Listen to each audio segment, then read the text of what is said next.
Fine. તો આપણે જે પોઈન્ટ ઓફ વ્યૂ ને ચર્ચામાં. હલો સર, જી સર. આગળની પીપીટી ક્યારે મોકલાવશો? શું આગળને આગળ 5મા ચેપ્ટરની પીપીટી બાકી અડધી. એવું છે? ઓકે, કહી દઉં છું હા. મેડમને. કહી દઉં છું મેડમને, મોકલી દે. ઓકે, આપણે વાત કરીએ છીએ અત્યારે એ છે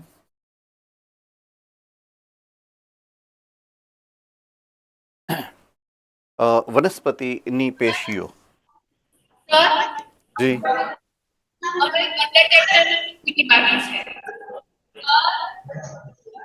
જી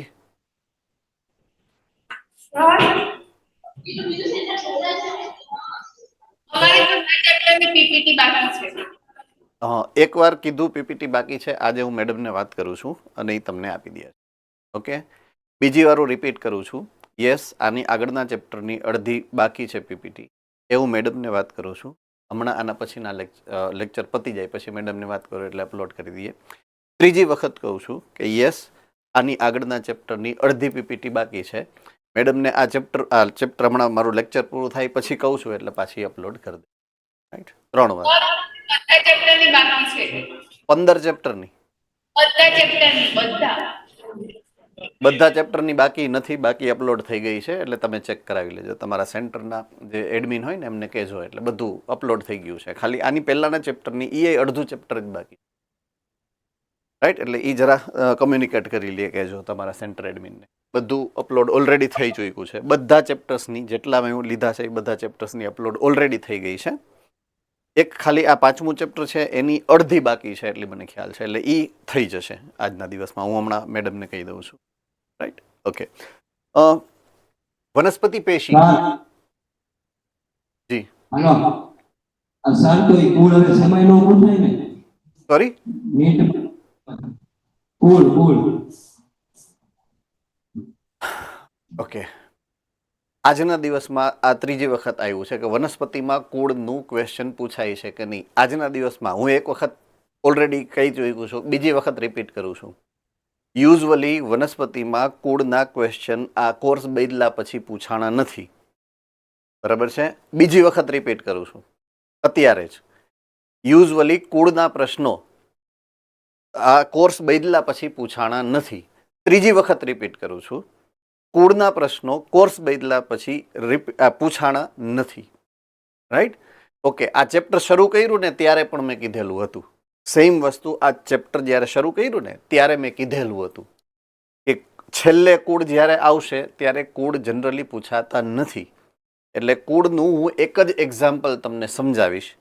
પૂછાતા નથી એટલે આપણે ડીપમાં જવાની કોઈ જરૂરિયાત નથી. બરાબર, છતાં તમને અંદરથી એવો હરખ આવે જ છે કે ના, અમારે તો ભણી જ લેવું છે. બરાબર છે? આમ ભણીને ઊંધા જ વળી જવું છે.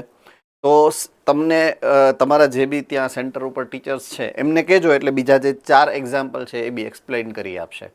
જરૂર એટલા માટે નથી કે કેવી રીતના એક્સપ્લેન કરવા, કેવી રીતના એને સમજવાનું છે, કેવી રીતના એને પ્રેઝન્ટ કરવાનું છે, એ ઓલરેડી મેં ટેકનિકલી તમને સમજાવી દીધું છે. પહેલાં એના સામાન્ય લક્ષણો લેવાના છે, પછી એના વાનસ્પતિક લક્ષણો લેવાના છે, પછી એના પુષ્પીય લક્ષણો લેવાના છે. પુષ્પીય લક્ષણોમાં 2 વસ્તુની ધ્યાન રાખવાની છે, પુષ્પસૂત્ર અને પુષ્પનું આકૃતિ.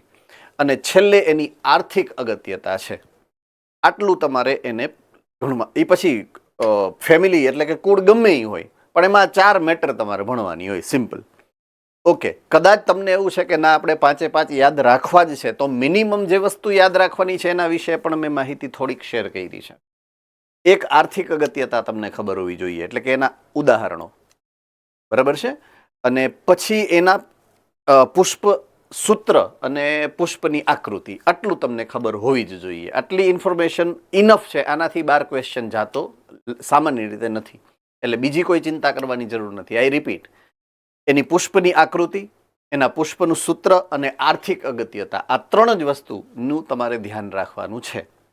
હવે હું 1 કુળ સમજાવું કે 5 કુળ સમજાવું, બરાબર છે, એમાં નવીનતા કશી જ નથી.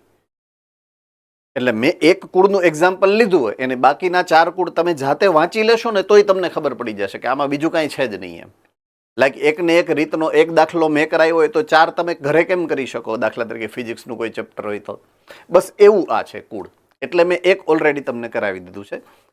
4 છતાં તમને એવું લાગે કે ના ટીચર કરાવે તો જ સાચું, બાકી બધું ખોટું, તો તમારા સેન્ટરના જે ટીચર હોય એમની પાસે જઈ અને સમજી લેજો, કોઈ ચિંતા નથી. બરાબર છે? ઓકે, હવે કોઈને કાંઈ કુળ વિશે કાંઈ ક્વેશ્ચન છે? કોઈને કુળ વિશે ક્વેશ્ચન છે? હેન્ડ રેઝ કરીને કહી શકો છો. ઓકે, બીજું શું હતું? કયો ક્વેશ્ચન? મેં 3 વાર રિપીટ કર્યો હમણાં થોડીક વાર પહેલા. ઓકે, કાંઈ વાંધો નહીં, હાલો, નો ઇશ્યુ. બીજા કોઈને કાંઈ ક્વેશ્ચન નથી ને ટૂંકમાં? હવે તો હું શરૂ કરું, કારણ કે 3 વાર તમે મને રોકાયો છે. Okay, fine. હવે હું નિરાતે શરૂ કરી શકું છું આપની આજ્ઞાથી, એવું હું માની લઉં છું, હે ને? અને આપણે હવે વાત કરીએ આગળ વનસ્પતિ પેશીઓ વિશે. તો વનસ્પતિમાં 2 પ્રકારની પેશીઓ વિશે આપણે વાત કરી છે. જ્યારે પહેલું લેક્ચર આપણે લીધું હતું, 2 પ્રકારની પેશીઓ છે એવી આપણે વાત કરી છે, જેમાંથી એક આપણે પેશીના સમૂહને નામ આપ્યું છે વર્ધમાન પેશી. બરાબર છે? અને એકને નામ આપ્યું તો આપણે સ્થાયી પેશી.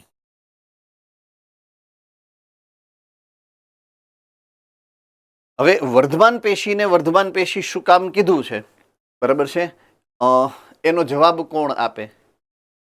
વર્ધમાન પેશી ને વર્ધમાન પેશી શું કામ કહેવાય? રાજકોટ ગુરુકુલ. તે કોષ સતત વિભાજન પામીને તેની વૃદ્ધિ કરતા હોય વનસ્પતિની. ઓકે, જે કોષ સતત વિભાજન પામે છે એ વર્ધમાન પેશી છે, જે અવિભેદિત કોષોનો સમૂહ છે, એવી આપણે વાત સમજ્યા છીએ. ઓન ધ કોન્ટરરી, એટલે કે એનાથી ઊંધું, સ્થાયી પેશીના કોષો સામાન્ય રીતે વિભાજનશીલ હોતા નથી, એટલે એને સ્થાયી પેશી કહેવાય છે, જે વિભેદિત થઈ ગયા છે કોઈ નિશ્ચિત પ્રકારની સંરચના, નિશ્ચિત પ્રકારના કાર્ય કરવા માટે, એટલે આપણે એને સ્થાયી પેશી એવું નામ આપ્યું છે. ઓકે, વર્ધમાન પેશીના મેં 2 ભાગ પાડ્યા હતા ગયા વખતે, કોઈને યાદ હોય તો. વર્ધમાન પેશીના આપણે 2 ભાગ પાડ્યા છે, 2 પ્રકાર છે. જામનગર સેન્ટર. પ્રાથમિક વર્ધમાન પેશી અને દ્વિતીયક વર્ધમાન પેશી. ઓકે, પ્રાથમિક વર્ધમાન અને દ્વિતીયક વર્ધમાન. ઓકે, જુનાગઢ સેન્ટર આ નામ કઈ રીતે પડ્યા છે? પ્રાથમિકનું પ્રાથમિક ને દ્વિતીયકનું દ્વિતીયક.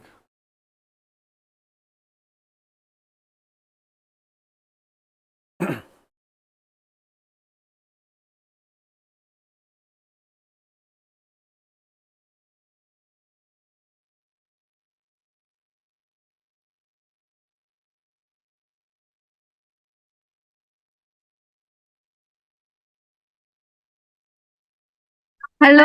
હા, અલી ગયો. અગ્રીય વર્ધનશીલ પેશીના આંતરવિષ્ટ વર્ધનશીલ પેશીના જે કોષો છે, જે પ્રાથમિક વર્ધમાનશીલ પેશીના પ્રકારો છે, તે વનસ્પતિના જ્યારે જીવન શરૂઆત થાય છે ત્યારે દેખાય છે અને એના દેહના નિર્માણમાં ભાગ લે છે, તેથી તેને પ્રાથમિક કહે છે. ઓકે ઓકે, બીજો કોઈ જવાબ છે કોઈ પાસે? ખોટો નથી, ખોટો જવાબ છે એવું નથી કહેતો, ડોન્ટ વરી. ઓકે, રાજકોટ. જ્યારે વનસ્પતિનો જન્મ થાય ત્યારે અંકુરણ થાય ત્યારથી તેમાં આવેલા અવિભેદિત કોષોને પ્રાથમિક અને એક સમય પછી પુખ્ત થઈ જાય તે પછી જ્યારે વિકાસ થાય તેના માટે આવે તેને દ્વિતીયક કહેવાય. ઓકે, એની અધર થિંગ, આના સિવાય કોઈની પાસે બીજો કોઈ જવાબ છે? ખોટો છે એવું નથી કહેતો, ડોન્ટ વરી.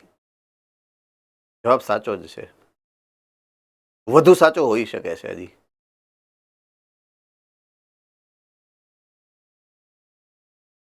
ટેકનિકલી એક શબ્દ ખોટો પડે છે, ટેકનિકલી એક શબ્દ ખોટો પડે છે. તમે જે એક્સપ્લેનેશન આપ્યું એમાં ઈડર સેન્ટર છે તમારી પાસે જવાબ?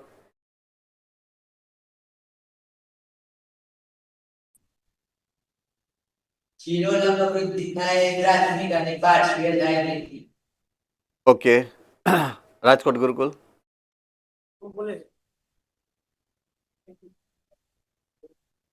વનસ્પતિ પુખ્ત થાય એ પહેલાની વૃદ્ધિને પ્રાથમિક વૃદ્ધિ કહેવાય અને વનસ્પતિ પુખ્ત થઈ જાય પછી જે વૃદ્ધિ થાય એને દ્વિતીયક વૃદ્ધિ કહેવાય.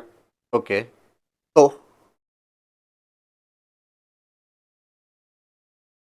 આ વર્ધમાન પેશીની વ્યાખ્યા મેં પૂછી તમને. પ્રાથમિક વૃદ્ધિ એટલે શું એની નહીં?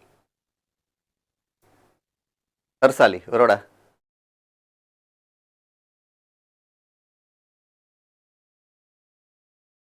એ પ્રાથમિક વૃદ્ધિ કરે છે અને તે વખતે એ અગ્રકલિકા અને પશ્ચકલિકાનો લક્ષણ છે. અગ્રકલિકા અને પશ્ચકલિકામાંથી વર્ધનશીલ પેશીઓ. Okay, right. સો જે વર્ધમાન પેશી પ્રાથમિક વૃદ્ધિ માટે જવાબદાર છે, યાદ રાખવાનું છે, જે વર્ધમાન પેશી પ્રાથમિક વૃદ્ધિ માટે જવાબદાર છે એને પ્રાથમિક વર્ધમાન પેશી કહેવાય. અને જો વર્ધમાન પેશી દ્વિતીયક વૃદ્ધિ કરાવતી હોય તો એ વર્ધમાન પેશીને દ્વિતીયક વર્ધમાન પેશી કહેવાય. બરાબર છે? તો પ્રાથમિક વર્ધમાન પેશીના જે બે પ્રકારો છે, જે તમે તમારી વ્યાખ્યા કે એક્સપ્લેનેશન જવાબ દરમિયાન આપ્યા છે, બરાબર છે, એકનું નામ છે અગ્રસ્થ વર્ધમાન પેશી અને એકનું નામ છે આંતરવિષ્ટ વર્ધમાન પેશી.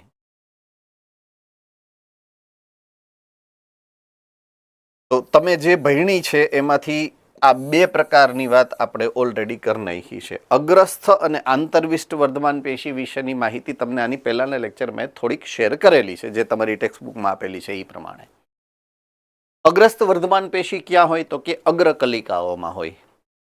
એ પછી પ્રરોહ અગ્ર ભાગ છે તો બી છે અને મૂલાગ્ર છે ને તો બી એની અંદર છે.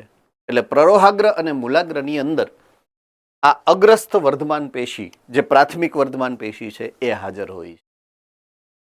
જ્યારે એની ગાંઠના વિસ્તારમાં, એની જે ગાંઠનો વિસ્તાર છે એની અંદર આંતરવિષ્ટ વર્ધમાન પેશી હોય, જેને તમે કક્ષકલિકા કહો છો યુઝ્યુઅલી. તો આ કક્ષકલિકાઓની અંદર આંતરવિષ્ટ વર્ધમાન પેશી સામાન્ય રીતે જોવા મળતી હોય છે. બરાબર છે? આમાં કોઈને કાંઈ ડાઉટ હોય, કોઈને ન સમજાણું હોય તો તમે પૂછી શકો છો આ બે માહિતીઓ વિશે, અગ્રસ્થ વર્ધમાન પેશી અને આંતરવિષ્ટ વર્ધમાન પેશી.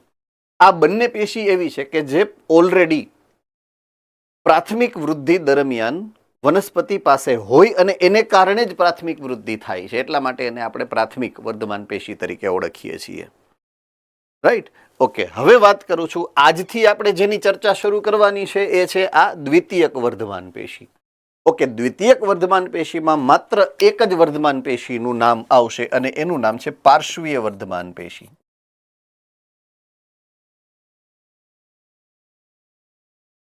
એક મહત્વની માહિતી જે પાર્શ્વીય વર્ધમાન પેશી માટે છે એ માહિતી છે કે દાખલા તરીકે આ બંને પહેલેથી વનસ્પતિ પાસે હોય જ, પણ પાર્શ્વીય વર્ધનશીલ પેશી હોતી નથી. જરૂર પડે ને ત્યારે બને છે, ડેવલપમેન્ટ થાય છે, એનું રૂપાંતરણ થાય છે, એનું નિર્માણ થાય છે, જરૂર પડશે ત્યારે, હોતી નથી. આ એક ખાસ માહિતી આ ત્રણેયમાંથી પાર્શ્વીય વર્ધમાન પેશી જ્યારે વનસ્પતિને દ્વિતીયક વૃદ્ધિ કરવાની થશે ને ત્યારે એ ઉત્પન્ન કરશે, હોતી નથી. બરાબર છે? ચાલો, આ સમજાઈ ગયું છે પ્રોપરલી. પહેલો મુદ્દો જ્યાંથી આપણે શરૂ કરવાનું છે પાર્શ્વીય વર્ધમાન પેશી વિશેનું ડિસ્કશન. રાઈટ? ઓકે, એ પાર્શ્વીય વર્ધનશીલ પેશી વિશેની માહિતી ફર્ધર આપણે મેળવીએ તો પાર્શ્વીય વર્ધમાન પેશી મેં કીધું એ પ્રમાણે સૌથી પહેલી માહિતી એની તમારે જે યાદ રાખવાની છે એ છે કે એ દ્વિતીયક વૃદ્ધિ માટે જવાબદાર પેશી છે. રાઈટ? તો ઘણી વનસ્પતિના મૂળ અને પ્રકાંડના પરિપક્વ ભાગમાં વર્ધમાનશીલ પેશીઓ છે કે જે ચોક્કસ રીતે કાષ્ઠીય અક્ષ ઉત્પન્ન કરે છે. પોઈન્ટ ટુ બી નોટેડ, યાદ રાખવાનો અને નોંધમાં લેવાનો પોઈન્ટ છે. જુઓ, કાષ્ઠીય અક્ષ ઉત્પન્ન કરે છે. કાષ્ઠીય અક્ષ એટલે કાષ્ઠ એટલે લાકડું. તો તમે ઘરમાં ફર્નિચર બનાવવામાં જે લાકડું વાપરો છો એ એનું પ્રકાંડ છે. શું છે એનું? પ્રકાંડ. તો એ પ્રકાંડની અને મૂળની જે કાષ્ઠ ઉત્પન્ન થાય, કાષ્ઠ જ્યાં ઉત્પન્ન થાય છે એની વાત કરે છે.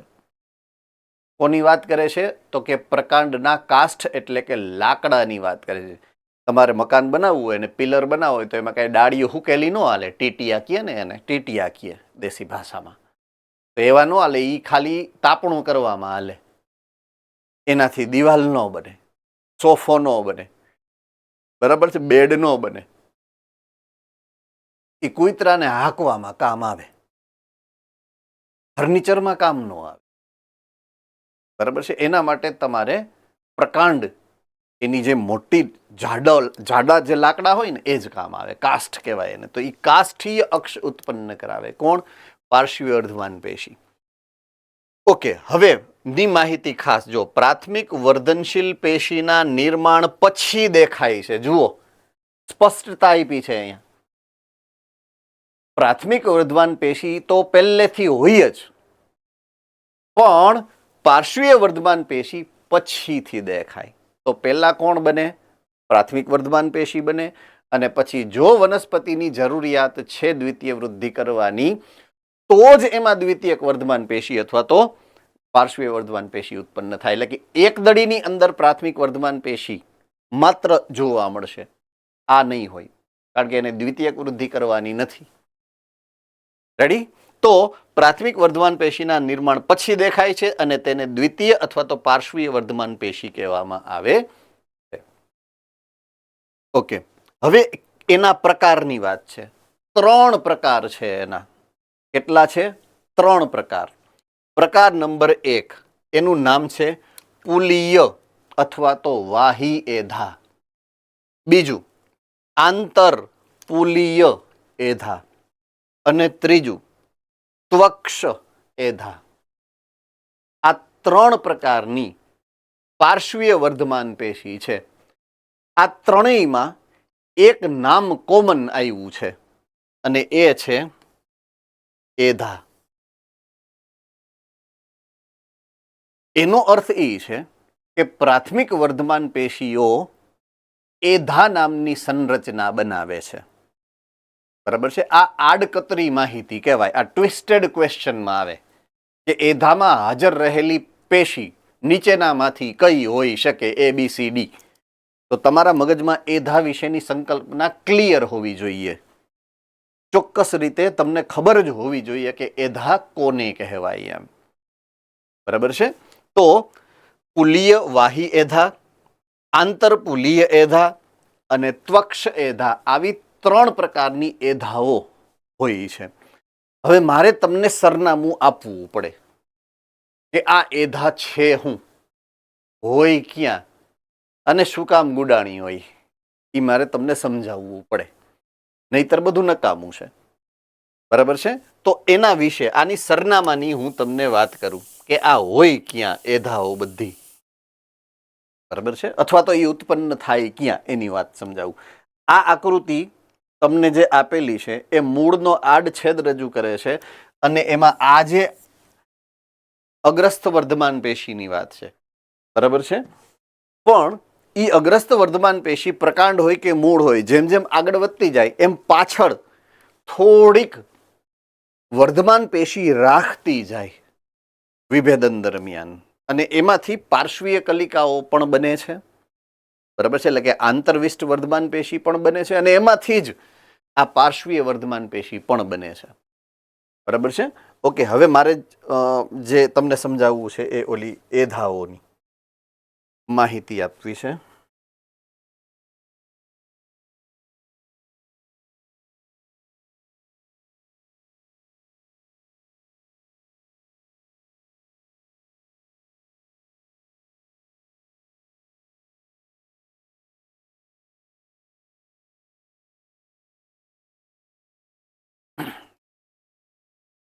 આ આકૃતિ અહીંયા વાહક પેશી તંત્ર સમજાવે છે. હું થોડોક આગળ વયો ગયો છું તમને એધા સમજાવવા માટે. બરાબર છે? ઘણો બધો આગળ વયો ગયો છું આ ચેપ્ટરની અંદર. તો આ આકૃતિ તમને ક્યાંક મળી જશે તમારી બુકમાં. અત્યારે જરૂર નથી, કારણ કે તમને સ્પષ્ટ દેખાતી હશે, મોટી છે એટલા માટે. તો આ જે સંરચના છે, જુઓ, આ એક જ મિનિટ, પેનનો રંગ બદલાવું હું. ઓકે, આ જે સંરચના અહીંયા દેખાય છે, આટલી આ ગોળાકાર અથવા તો લંબગોળ અંડાકાર જે રચના છે, એ વાહીપુલ છે અથવા તો વાહક પેશી તંત્ર છે.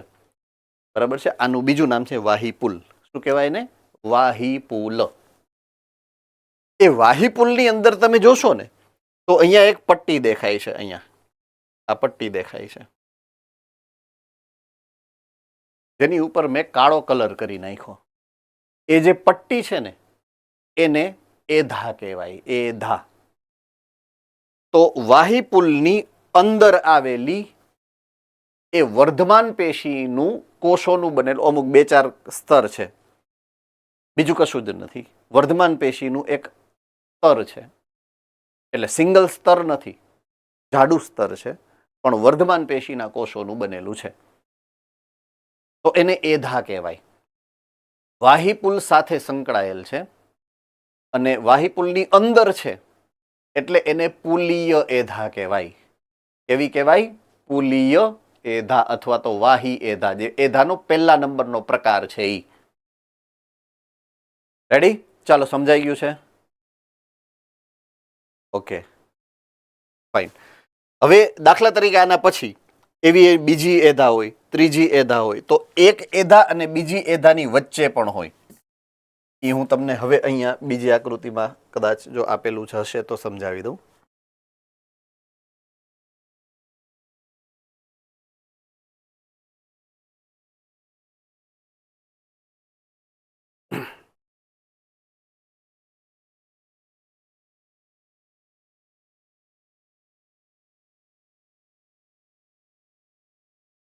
ઓકે, આ એધા છે અહીંયા.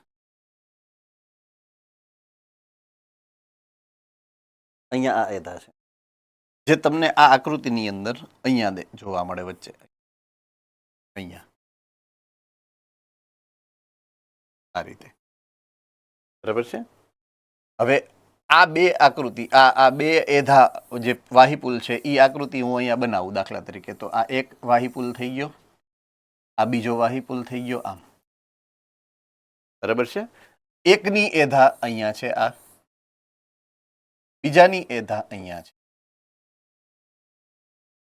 બરાબર છે? રેડી? આ પુલ્લીય એધા છે. આ બે વાહિપુલના અંદરની બાજુએ આ પુલ્લીય એધા આવેલી છે. હવે તમે જોશો તો અહીંયા આ વાહિપુલનું આખે આખું આમ સર્કલ નથી, હોવું જોઈએ. આખું સર્કલ નથી. બરાબર છે? ગેપ છે વચ્ચે. ક્યાં ગેપ છે? જો આવી રહ્યો, આ ગેપ છે અહીંયા. રેડી? સમજી શકાય છે હું જે સમજાવું છું એ? એટલે કે આનો આ પાછળનો છેડો અને આનો આગળનો છેડો બે અડેલા હોત તો એ સર્કલ આખું બને. અડેલા નથી એમ. રાઈટ? એટલે જ્યારે એને દ્વિતીયક વૃદ્ધિ કરવી છે ત્યારે આની વચ્ચે પણ આ વાહિપુલ, બે વાહિપુલની વચ્ચે પણ જે જગ્યા છે ને, ગેપ, અહીંયા વર્ધમાન પેશી બને પાછી. એટલે આખું સર્કલ પૂરું થઈ જાય. આ બધાયની વચ્ચે, બધાયમાં બને એટલે આખું સર્કલ પૂરું થઈ જાય. રેડી? તો આ બેયની વચ્ચે છે એટલે એને કહેવાય આંતરપુલીય એધા. આ બીજા નંબરની, આ પહેલા નંબરની હતી પુલીય એધા. બરાબર છે? આ બીજા નંબરની છે, એ છે આંતરપુલીય એધા.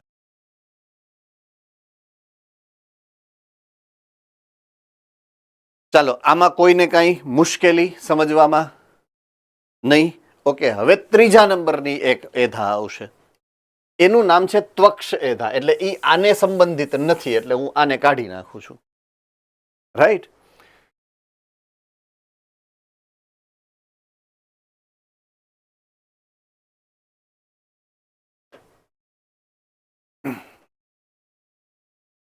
જો મેં સમજાયું એ, આ વાહિપુલ અને વાહિપુલની અંદર જે એધા છે પુલીય એધા, અને પછી આ આંતરપુલીય એધા બને એટલે આખું સર્કલ પૂરું થાય. આખું સર્કલ પૂરું થાય એને એધા વલય કહેવાય. પછી આ છે ને નવા નવા કોષો બે બાજુ, અંદરની બાજુ અને બહારની બાજુ, બે બાજુ ઉમેરે. આ પ્રકાંડ છે, પ્રકાંડની વચ્ચે બેયની છે આમ સર્કલ. પ્રકાંડનો આડો છેદ લ્યો તો એમાં આવું સર્કલ દેખાય. એ એધાવલય બેયનું દાખલા તરીકે. તો એ હવે સક્રિય બને. સક્રિય બને એનો અર્થ એ છે કે એ કોષ વિભાજન શરૂ કરે, કારણ કે એ તો વર્ધમાન પેશી છે. જે નિષ્ક્રિય હતી ક્યારે જોડાયેલ નહોતી ત્યારે આ નિષ્ક્રિય, પણ હવે અહીંયા એધાવલય બની ગયું. એધાવલય બની ગયું એટલે એ સક્રિય બનશે. સક્રિય બનશે એટલે અંદરની બાજુએ અને બહારની બાજુએ બે બાજુએ નવા કોષો, એનું કામ જ એ છે કોષો ઉમેરવા. એટલે સામાન્ય રીતે અંદરની બાજુએ કોષો ઓછા ઉમેરાય. શું કામ? જગ્યા ઓછી છે. જગ્યા ક્યાં અંદર? તો કોષ જાય ક્યાં બધાય? બહારની બાજુએ જાય. એટલે બહારની બાજુએ જેમ જેમ જશે એમ આ મોટું થતું જાય, એટલે એનો વ્યાસ વધતો જાય. એટલે થડ જે નાનું હતું એ થડ ધીમે ધીમે ધીમે ધીમે મોટું બનતું જાય. Correct or not? રેડી? થડ કેવું થતું જાય? એનો વ્યાસ અને ઘેરાવો વધતો જાય. હવે પોઈન્ટ ટુ બી નોટેડ, જલવાહક પેશી કેન્દ્રમાં છે. જો આ જલવાહક પેશી છે, જલવાહક પેશી કેન્દ્રમાં છે, અને ઓલો ઘેરાવો વધે એટલે કોષો દૂર થતા જાય. જલવાહક પેશી એટલે પાણી ત્યાં સુધી પહોંચે નહીં, એટલે ઈ વિસ્તાર પાણી વગરનો, એટલે કે સૂકો થઈ જાય, એટલે કાષ્ઠમય લાકડું બની જાય. સૂકું લાકડું. શું કામ ઈ સુકાઈ જાય છે? એની પાછળનું કારણ આ છે. Ready? Yes or no? Okay. હવે એક સિમ્પલ સિદ્ધાંત હું તમને સમજાવું. જો બધાએ ઘરની અંદર મમ્મી જ્યારે ભાખરી અથવા તો રોટલો બનાવતા હોય તો બધાયનું ધ્યાન જો હોય તો દાખલા તરીકે રોટલો છે તો રોટલાનો લોટ લઈ હાથમાં, જે લુવો હોય જેને કહીએ, કોયણું પિંડો જે કયો ઈ, અને પછી આ રીતના જ્યારે ઘડતા હોય ત્યારે તમે જુઓ જેમ જેમ ઈ રોટલો પહોળો થતો જાય, મોટો થતો જાય, એની બહારની ધાર ફાટતી જશે. કોને કોને ખબર છે આ? ઓકે. સેમ વે જ્યારે ભાખરી હશે, ભાખરીનો લોટનો જે લુવો છે એ જ્યારે વણતા હોય ને ત્યારે એ જેમ જેમ મોટું થતું જાય ને એનો વ્યાસ જેમ વધતો જાય ને એમ બહારની કિનારી એની ધાર છે એ ફાટતી જાય. બેયમાં એવું થાય. રોટલામાં પણ થાય અને ભાખરીમાં પણ થાય. રોટલીમાં ન થાય. શું કામ ખબર છે? રોટલીમાં લોટ બાંધવામાં પાણી વધારે નાખેલું, રોટલામાં અને ભાખરીમાં પાણી ઓછું નાખ્યું, એટલે એની સપાટી ફાટતી જાય બહારથી. ક્લિયર થઈ ગઈ વાત? યસ ઓર નો? તો એક્ઝેક્ટલી સિદ્ધાંત અહીંયા લાગુ પડે. આ જેમ જેમ આમ આ દૂર દૂર જાતું જાય એમ એની બહારની સપાટી ઉપર તમે જુઓ જોઈએ સૂકું લાકડું હોય તો ઊભા ચીરા જોવા મળશે. યસ ઓર નો? હા કે ના?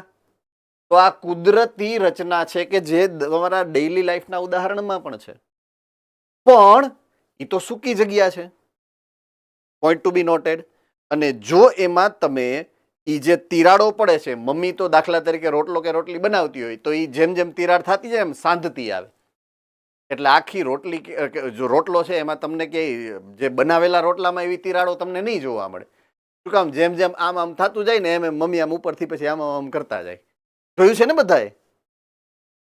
તો આ જે રોટલો બને છે ને એ રોટલામાં ભગવાન એવું કરે, પણ એ બહારથી ન કરી શકે, એને અંદરથી કરવું પડે. ક્યાંથી કરવું પડે? અંદરથી કરવું પડે. તો એવી વ્યવસ્થા એટલે ત્વક્ષ એધા. એ વ્યવસ્થાને શું કહેવાય? ત્વક્ષ એધાની વ્યવસ્થા કહેવાય. એ શું છે એ તમને સમજાવું. હવે આ બે આકૃતિ, આની પહેલાની હતી આ, એમાંથી આ એધાવલય બન્યું. એધાવલય બન્યું એટલે અંદરની બાજુએ અને બહારની બાજુએ બે બાજુ નવા નવા કોષો ઉમેરાણા, એટલે આ સર્કલ આમ મોટું થઈ ગયું. એટલે આ હવે દ્વિતીયક વૃદ્ધિ કરેલ છે. એટલે અંદરનું જે એધાવલય હતું ને એમાંથી એક નવી, અહીંયાથી બહારની બાજુએ એક નવું સર્કલ બને, એક આ એધાનું નવી એધા બને. બરાબર છે? એ જે નવી એધા છે ને એને ત્વક્ષ એધા કહેવાય. બરાબર છે? શું કહેવાય? ત્વક્ષ એધા કહેવાય. એટલે જૂની એધા તો છે જ એની પાસે. બરાબર છે? આ એધાવલય જે છે એ તો છે જ, એધાવલય છે જ એની પાસે. એમાંથી બહારની બાજુએ એક નવી એધા બને જેને કહેવાય ત્વક્ષ એધા. એટલે કે આ લેયર નવું બન્યું, આ જૂનું છે. આ એધા છે અને આ એધા છે. બરાબર છે? આ એધા જે બહારની બાજુએ નવું સર્કલ બન્યું ને નવા સર્કલને ત્વક્ષ એધા કહેવાય. કારણ કે આના કોષ અહીંયા સુધી પહોંચી શકતા નથી. બહારની છાલ જે ફાટતી જાય છે ને અહીંયા સુધી પહોંચી નથી શકતા. એટલે આએ શું કર્યું? એક નવું લેયર બનાવી નાખ્યું અહીંયા. એટલે એના કોષ અહીંયા જેમ જેમ તિરાડ પડતી જાય ને એમ એમ નવા કોષ અહીંયા નાખતી જાય. બહારની બાજુ, એટલે એ તિરાડ જે છે અંદર સુધી ન પહોંચે, નહીતર તો એનું થડ ફાટી જાય. તો એ વ્યવસ્થા છે ત્રીજા નંબરની ત્વક્ષ એધા. એટલે 3 પ્રકારની એધા જે હમણાં આગળ તમને ભણાવી મેં, એ ત્રણેયનું મેં સરનામું તમને સમજાવ્યું.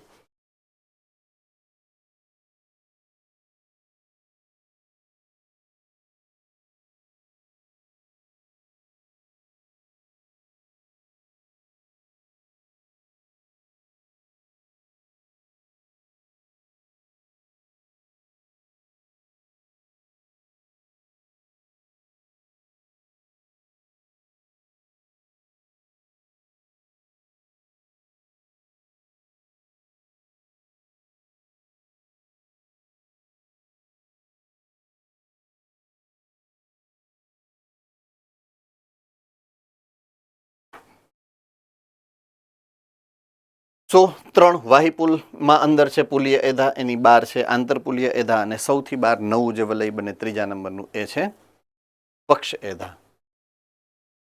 રેડી? તો આ 3 પ્રકારની પાર્શ્વીય વર્ધમાન પેશી જે છે એ જોવા મળતી હોય છે. ઓકે, પુલીય એધા. પુલીય એધાની જ્યારે હું વાત કરીશ, બરાબર છે, તો સૌથી પહેલા જે બને છે એ પુલીય એધા ત્રણેયમાં. બરાબર છે? તો પ્રાથમિક વૃદ્ધિ દરમિયાન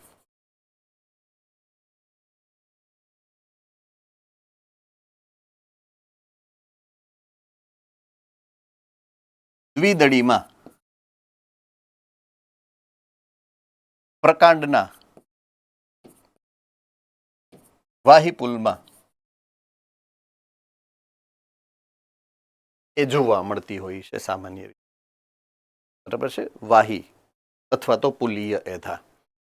બીજું આંતરપુલીય એધા, એ દ્વિતીયક વૃદ્ધિ દરમિયાન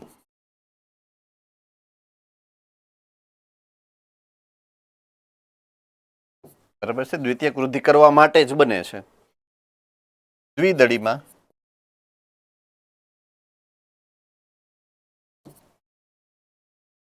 બે વાહિપુલો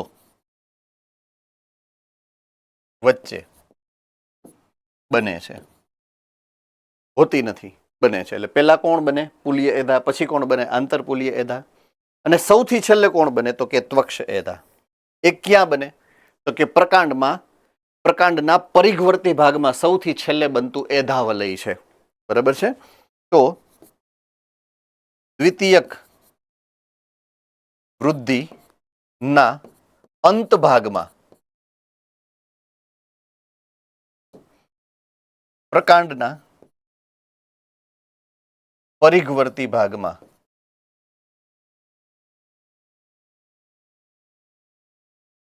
બનતું વલય છે. આ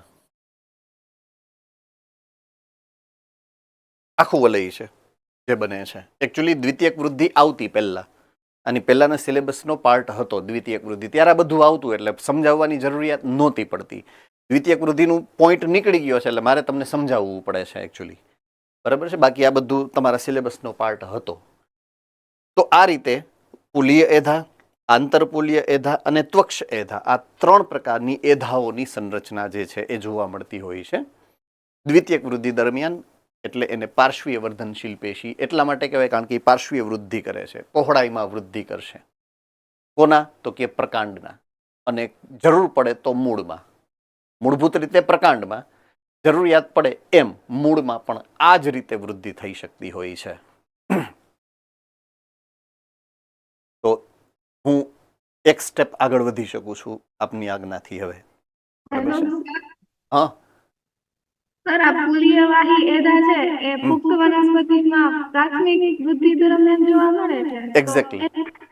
તો તેને પ્રાથમિક વર્ધનશીલ પેશી માનવાનું? કારણ કે એ સક્રિય ન હોય ને બેટા, નિષ્ક્રિય હોય. મેં તમને એ સમજાવ્યું ને કે એ નિષ્ક્રિય હોય ત્યારે આંતરપુલીય એધા બને અને એની સાથે જોડાય ને પછી જ એ સક્રિય થાય. જો સક્રિય જ ના હોય તો એ તો વૃદ્ધિમાં જવાબદાર ન બને ને. Okay sir, thank you. તો ભૂસી શકું છું? આઈ થિંક મોરબી વાળા લખે છે. ભૂસી શકું બેટા? Okay, fine.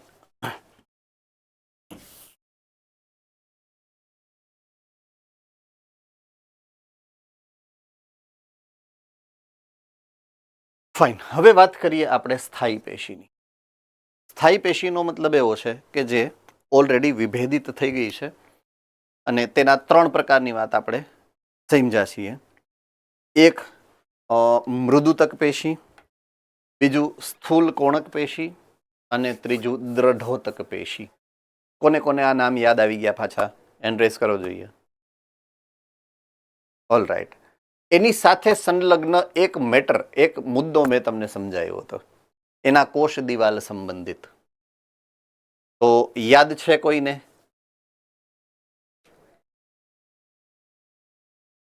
ઓકે, કોને યાદ નથી? રાઈટ. આ મૃદુતક પેશી, સ્થૂલ કોણક પેશી અને દ્રઢોતક પેશી, એનો ત્રણેયનો આંતર સંબંધ કોષ દિવાલને આધારે મેં જે સમજાવ્યો આની પહેલાના લેક્ચરમાં, એ કોને યાદ નથી? હેન્ડરેઝ કરો જોઈએ. તમે હેન્ડરેઝ નહીં કરો એનો મતલબ એવો રહેશે કે તમને યાદ છે, હું ગમે એને પૂછીશ. રાઈટ. બધાને આવડે છે એમ ને? બધાને યાદ જ છે. ઓકે. અમદાવાદ સેન્ટરમાં એક જણા ભૂલી ગયા છે, ચાલો, અથવા તો ગેરહાજર હોય કદાચ, એવું બને. ગુડ.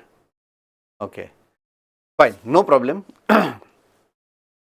મૂળભૂત રીતે મેં જે મુદ્દો સમજાવ્યો હતો તમને કે વર્ધમાન પેશીના કોષ વિભાજન પામે, પછી વિભેદન પામે એટલે સૌથી પહેલા મૃદુતક પેશી પ્રાથમિક કોષ દિવાલ ધરાવતી હોય એવા કોષો બનાવે.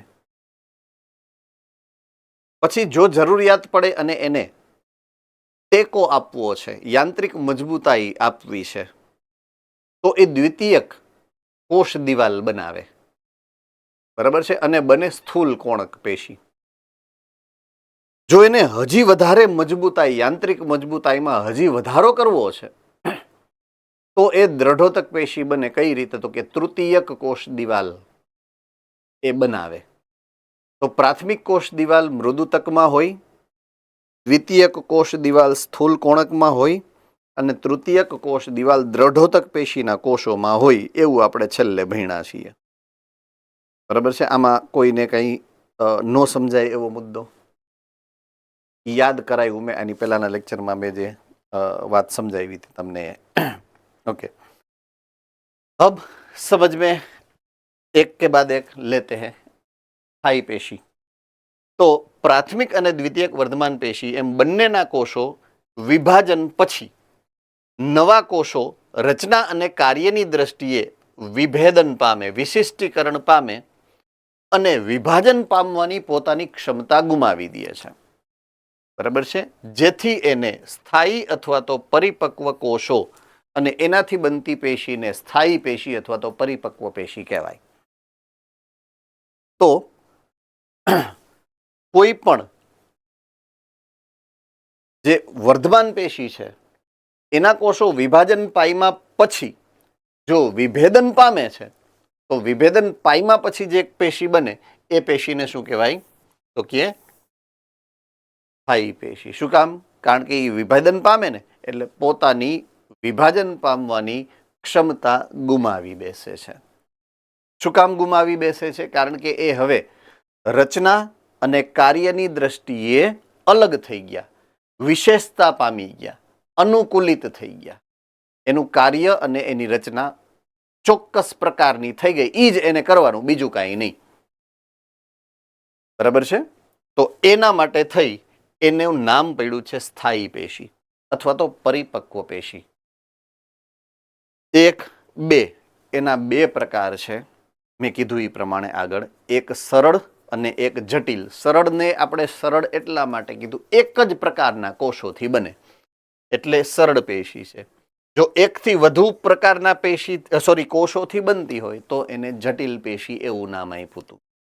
બરાબર છે? તો સ્થાયી પેશી, સરળ પેશી ક્યારે કહેવાય? તો કે બધા જ કોષોની રચના અને કાર્ય એક સરખા હોય તો એને સરળ સ્થાયી કહેવાય. અને કોઈ પણ સ્થાયી પેશીને જટિલ તમે ક્યારે કહી શકો? તો કે એના ઘણા વિવિધ પ્રકારના કોષો હોય તો એને જટિલ પેશી કહી શકો. બરાબર છે?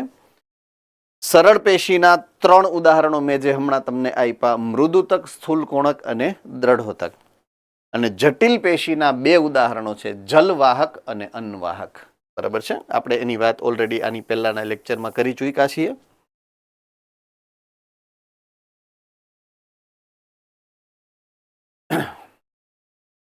સૌથી પહેલી સરળ પેશીનો પ્રકાર છે એનું નામ છે મૃદુતક પેશી.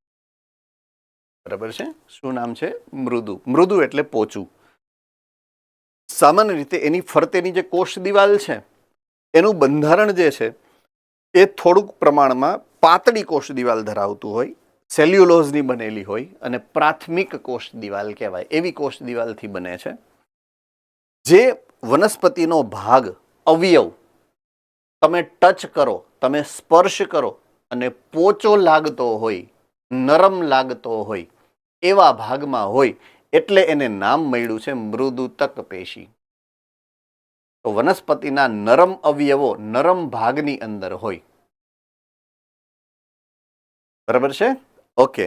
એક ખાસ મુદ્દો અહીંયા ઈ યાદ રાખવાનો તમારે આની સાપેક્ષે કે મૃદુતક પેશી એવા પેશીના કોષો ધરાવે છે, એટલે મૃદુતક કોષો એવા કોષો છે કે જે વનસ્પતિઓની અંદર દેહધાર્મિક રીતે સૌથી વધારે સક્રિય છે, એટલે કે ચયાપચયનો એનો જે દર છે ને એ સૌથી વધુ હોય.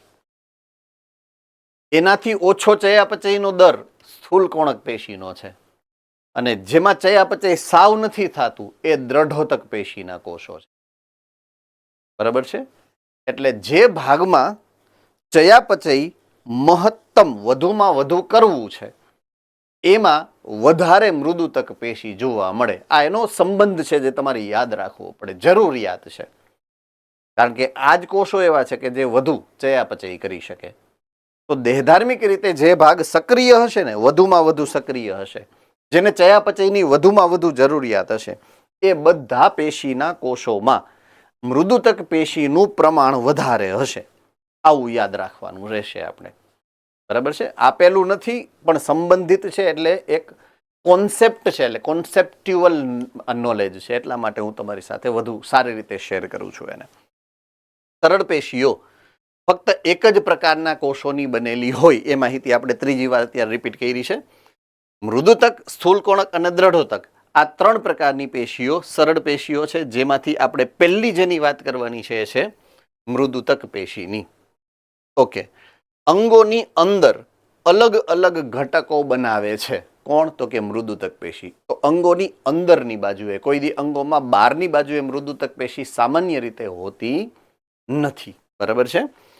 કોષો સામાન્ય રીતે સમવ્યાસી એટલે એક સરખા જેના વ્યાસ હોય, તમે જુઓ તો મોટા ભાગના કોષો સરખા કદ અને આકારના હોય. મોટા ભાગે સમવ્યાસી, એનો મતલબ નાના મોટા હોઈ શકે પણ એક અવળો હોય ને બીજો અવળકડો હોય, એટલો બધો મોટો ડિફરન્સ ના હોય.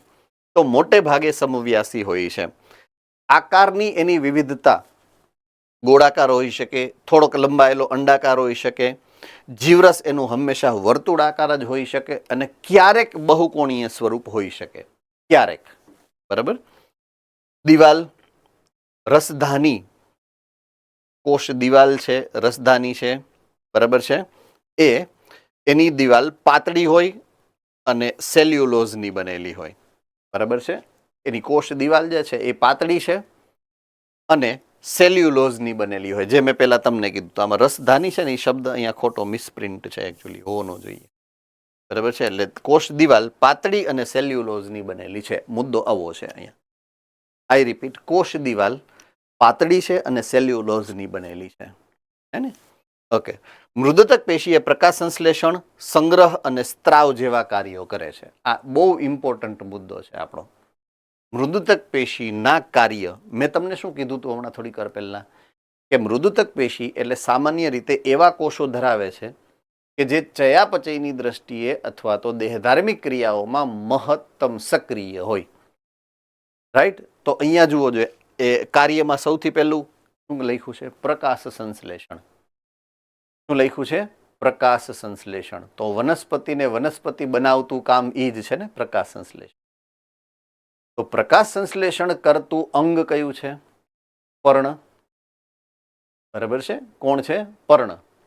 તો પર્ણની અંદર જે મેઇન પેશી છે, મેઇન કે જે પ્રકાશ સંશ્લેષણ કરે છે એ આ છે મૃદુતક. રેડી? થમ્સ અપ. ઓકે. બીજું સંગ્રહ. સંગ્રહ કોઈ પદાર્થનો જે સંગ્રહ કરવો છે તો એ દાખલા તરીકે બટેકું છે, અથવા તો શકરિયા છે, ગાજર છે, કોઈ પણ ફળ, દરેકે દરેક એ પોષક દ્રવ્યોનો સંગ્રહ કરે છે. તો એના જે કોષો છે ને એ બધા કેવા કોષો છે? મૃદુતક. પોચા હોય ને એ બધા જ, જે પાકેલા ફળ છે એ કેવા હશે? પોચા હશે. પોચા હોય કેવા હોય? મૃદુતક પેશી. હંમેશા યાદ રાખો, જે સંગ્રહ કરે એ બધા કેવા હોય? મૃદુતક પેશીના કોષો. ત્રીજું સ્ત્રાવ.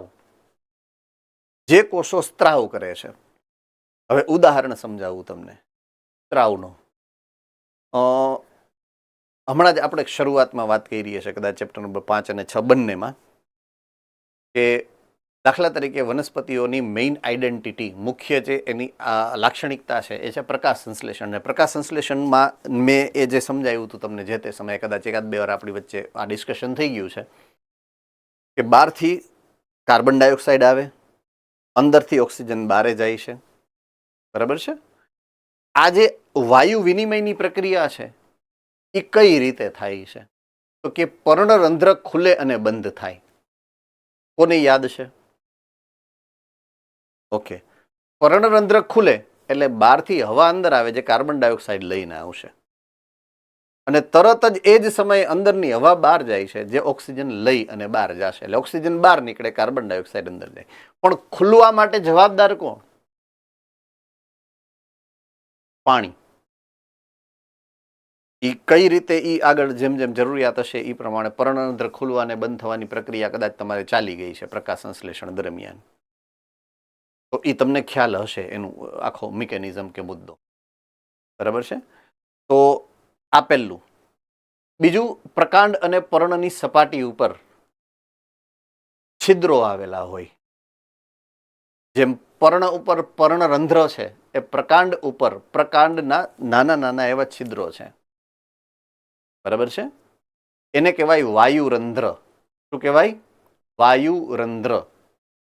જો દ્વિતીયક વૃદ્ધિ થાય અને જે લીલું થડ છે એ સૂકું થડ બની જાય, તો એ વાયુરંધ્ર છે ને એને પછી વાત છિદ્ર કહેવાય. વાત છિદ્ર. શું કહેવાય? વાત છિદ્ર. તો આ બધા એવી સંરચનાઓ છે કે જેમાંથી સ્ત્રાવ થાય છે. ઘણી વખત અમુક વનસ્પતિ તમે તોડો, દાખલા તરીકે ડાળી તોડો એટલે એમાંથી ઓલા ક્ષીર, દૂધ જેવું પ્રવાહી ચીકણું નીકળે, તો એ સ્ત્રાવ છે. તો એ સ્ત્રાવ કરતા કોષો પણ મૃદુતક કોષો છે. બરાબર છે? એટલે 3 મુખ્ય કાર્ય છે: પ્રકાશ સંશ્લેષણ, સંગ્રહ અને સ્ત્રાવ, જે સામાન્ય રીતે મૃદુતક પેશીના કોષો દ્વારા થતી ઘટનાઓ છે. બીજા પ્રકારની પેશી સ્થૂલકોણક પેશી. સ્થૂલકોણક પેશી એના નામને આધારે એનો ગુણધર્મ છતો થાય છે. ફરીથી એક વખત યાદ અપાવી દઉં કે જેટલા ખૂણા હશે એ ખૂણાની અંદર આ એક્સ્ટ્રા સ્થૂલન થયું છે, જે હું આ સમજાવું છું તમને. આ આપણે બીમ કોલમની વાત મેં તમને સમજાવી હતી એ પ્રમાણે. એટલે આ એક્સ્ટ્રા ટેકા મૂકી દીધા છે, જે એને વધારે યાંત્રિક મજબૂતાઈ આપશે. આ રીતે તો ખૂણામાં એ પદાર્થ જમા થાય છે. પદાર્થ જમા થવાને સ્થૂલન થયું કહેવાય.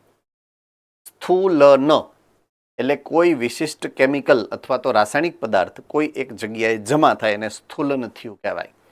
સ્થૂલન ક્યાં થાય છે? જુઓ તો ખૂણામાં.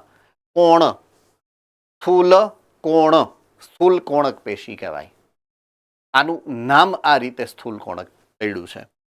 તો દ્વિદળી વનસ્પતિમાં સામાન્ય રીતે અધિસ્તરની નીચેના અમુક સ્તરોમાં આવેલી હોય. જો એનું સ્થાન આપેલું છે.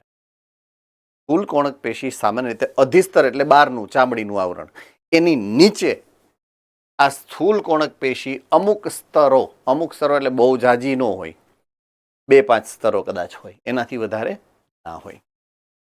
એક સરખા સ્તર અથવા તો ટુકડામાં જોવા મળતી હોય છે.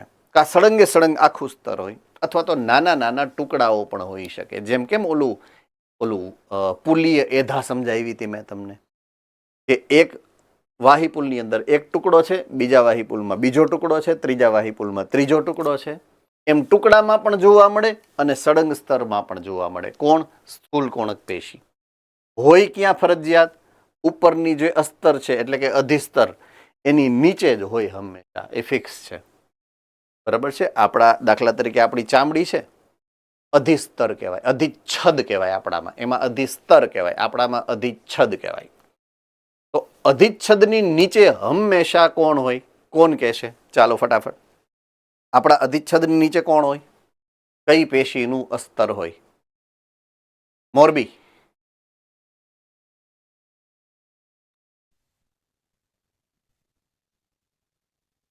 હેલો સર, તંતુ ઘટક પેશી. તંતુ ઘટક પેશી. ઓકે, એની અધર આન્સર. Okay, Mahuva centre.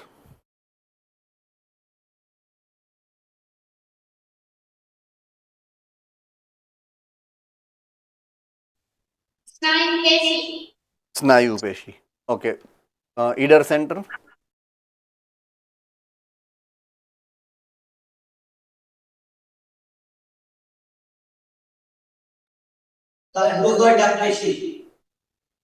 કયું? તંતુ ઘટક પેશી. ઓકે, જામનગર. સંયોજક પેશી. ઓકે, સંયોજક પેશી. મોડાસા.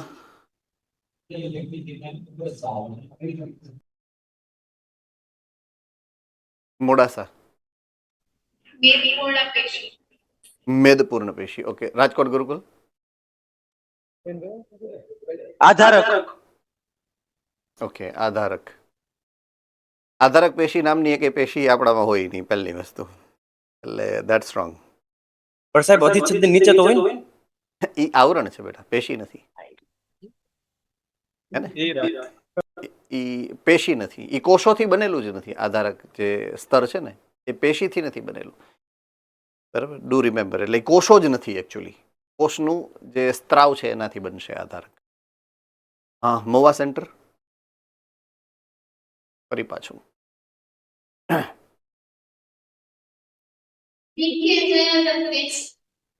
ઓકે ફાઇન, હું તમને ઓર્ડર સમજાવી દઉં. સૌથી ઉપર અધિચ્છદ હોય, એની નીચે મેદપૂર્ણ પેશી હોય અને એની નીચે સ્નાયુ પેશી હોય.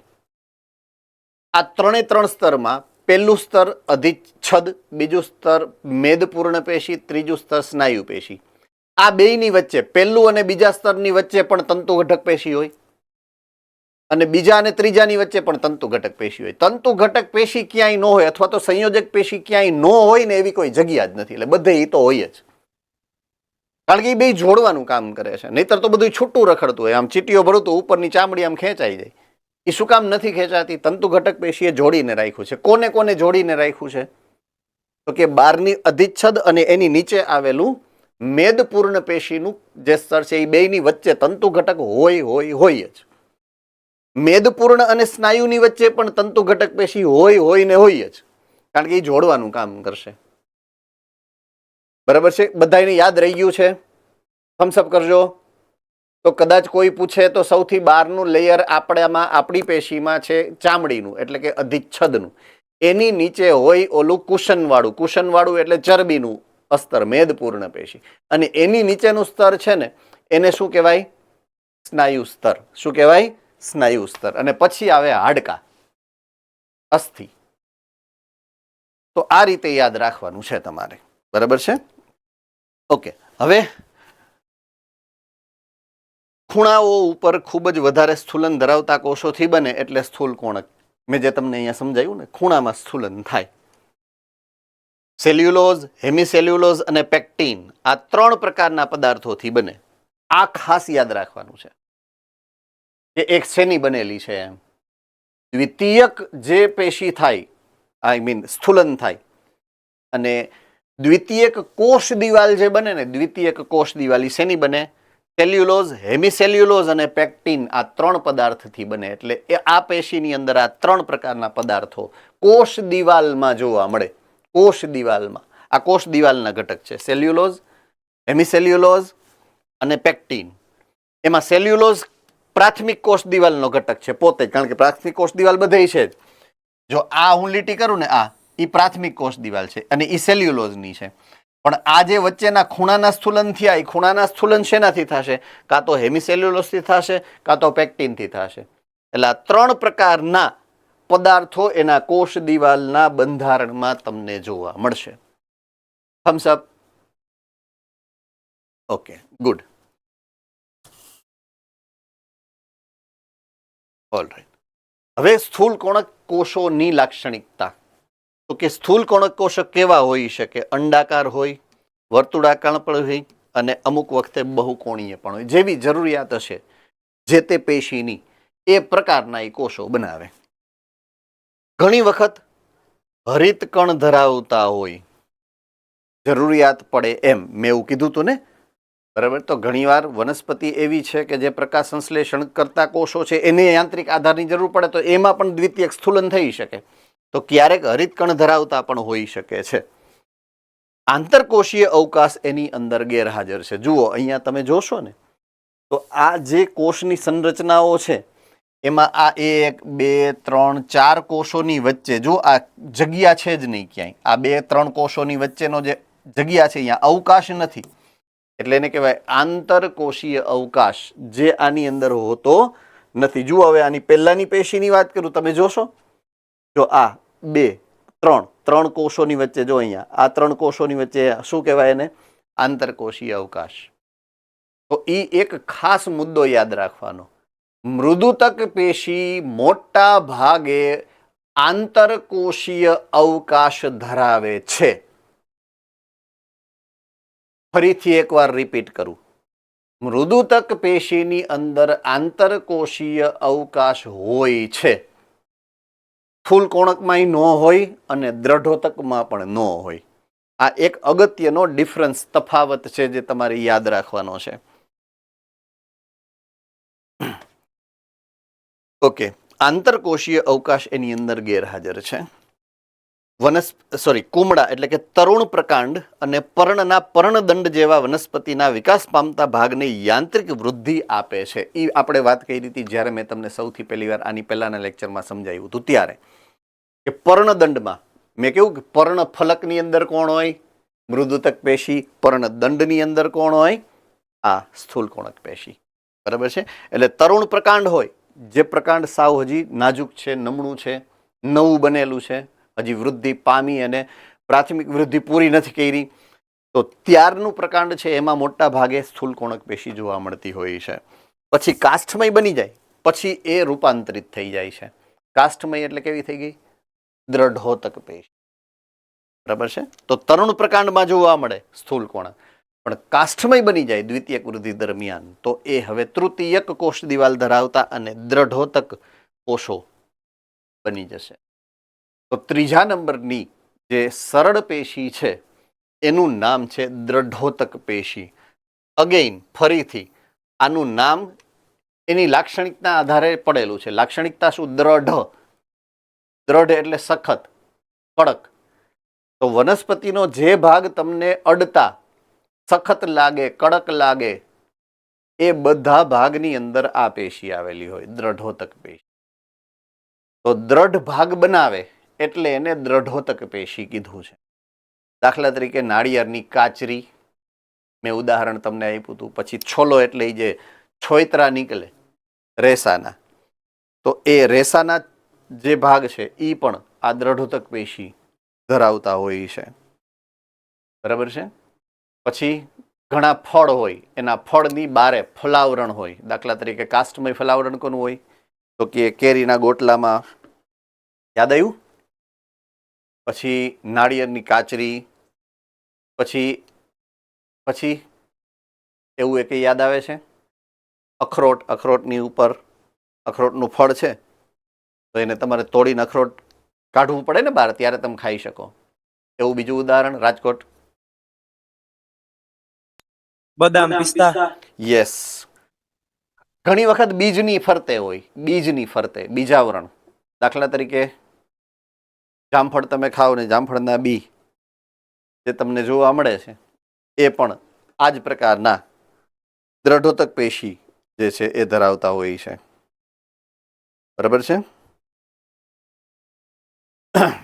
ચાલો હવે આમાં દ્રઢોતક પેશીની જે લાક્ષણિકતા મેં તમને કીધું એ પ્રમાણે કે એ સખત પ્રકારના કોષો બનાવે. સખત પ્રકારના કોષો શું કામ બનાવે? તૃતીયક કોષ દિવાલ. તૃતીયક કોષ દિવાલ સામાન્ય રીતે શેનાથી બનતી હોય છે? તો કે લિગ્નિનથી. તમને મેં એવું લખાયું હતું, લિગ્નિનથી બનતી હોય. યાદ આવી ગયું? મેં જ્યારે તમને આ ત્રણેય પ્રકારના પેશીના કોષો વિશે માહિતી આવી ત્યારે લિગ્નિન શબ્દ લખાયો હતો. તો એ સામાન્ય રીતના લિગ્નિનથી બનેલી હોય તૃતીયક.